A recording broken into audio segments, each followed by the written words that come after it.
Hi, and welcome to Talks with Shay.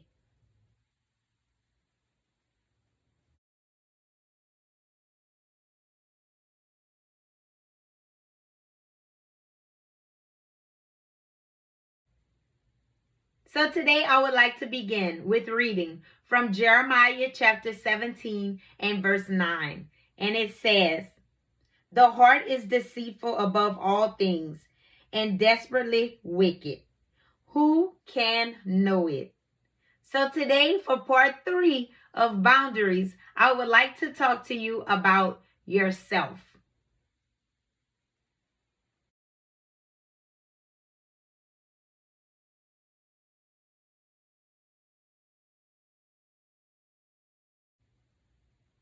So when I'm talking about setting boundaries with yourself, I'm talking about learning how to tell yourself no.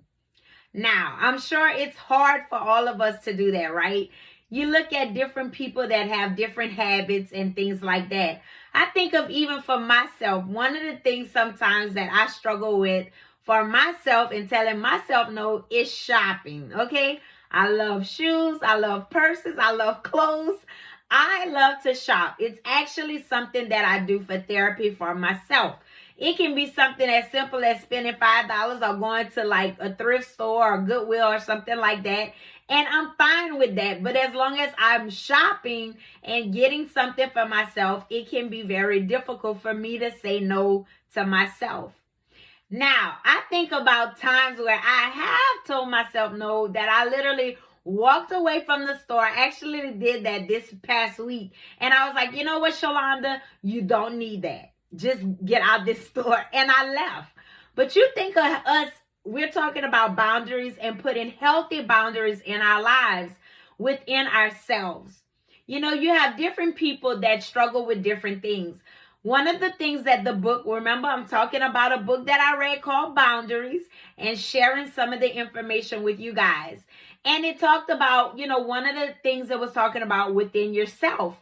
And it said sometimes you have lack of self-control. And so I'm like, oh, that piece of that book kind of slapped me all upside my face because I'm like, sometimes we can be a bit much with different things. And so one of the things that it talked about that I know for myself, it was saying like, you know, shopping. It talked about time. It talked about food. It talked about, you know, doing different things like that that we overdo and we almost don't have control over ourselves, that we do it so much that we don't stop. Sometimes it even said work. And so one of the things that I want to talk to you about that it said self-control, having no self-control over food, money, time, task completion, words, or even substance abuse. And so when we think about food, we're talking about having no self-control with food. Eating a lot, overeating. A lot of times you find people say that food can be a comfort for them. You know, when they're sad or feeling depressed or something like that, they eat more than what they normally should. So that is an unhealthy boundary that people struggle with sometimes. You know, we're talking about money. I just shared my story with y'all with money. Money is one of mine. Like I will be like, okay, well then I paid all my bills. I got this much left. I can play with this much. And knowingly that sometimes is not the best thing for me to do. So if I'm not careful with that, I lose self-control with spending. And then at the end of the month, because for me, I get paid once a month. So at the end of the month, I'm like, it might get really tight. And I'm like, because you bought this, and that you really didn't need. And so I have to learn to get control over that and learn to tell myself no. It talked about time. You know, never making time to do things accordingly. You know, remember a few weeks ago we talked about being organized. You know, having no self-control over time, meaning you're always late, doing things all out of the place, you know, like rushing all the time, never, you know, doing what you're supposed to be doing, staying focused on tasks, staying on time with things. So it talked about having no self-control about time. We have to learn to be better with time managing.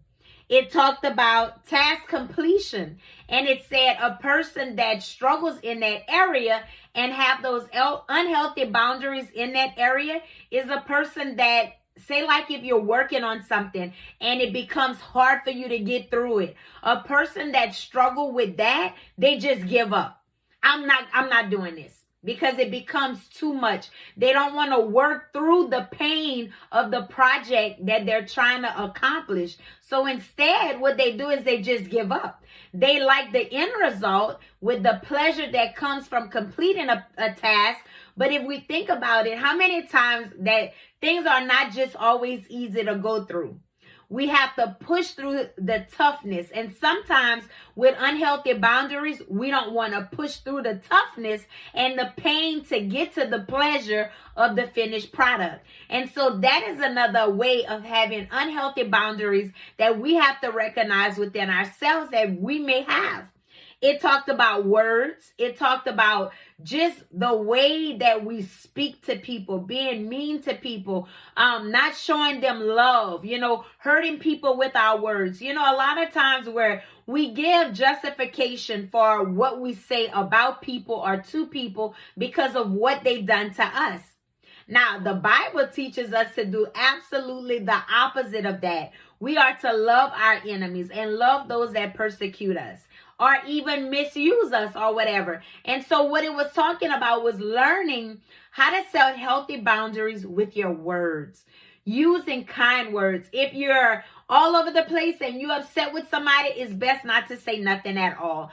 I just literally experienced that on my job a few weeks ago, with someone that hurt me, and I felt like I was like this punching bag, literally, and they was just jabbing me. And I sat there and I just took every lick that they hit me with. Now, the tears rolled down my eyes, of course, but at the same token, I took it and I didn't say anything. Now, my flesh wanted to hit them back like they was hitting me, but I didn't, and I chose to not say anything because at the time I didn't have anything good to say.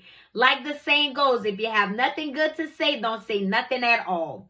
And it's true. And so when we met again the following week, I actually was complimented as having a teachable spirit, or I'm easy to be taught is what they said, and that I'm a humble person. Now, I don't always consider myself to be humble, but I took them blows that day and it made me humble myself, And so when they came back at me, their demeanor and the way they looked at me was totally different because I didn't give them what they wanted. They were fighting and picking for me to react, and they didn't get that.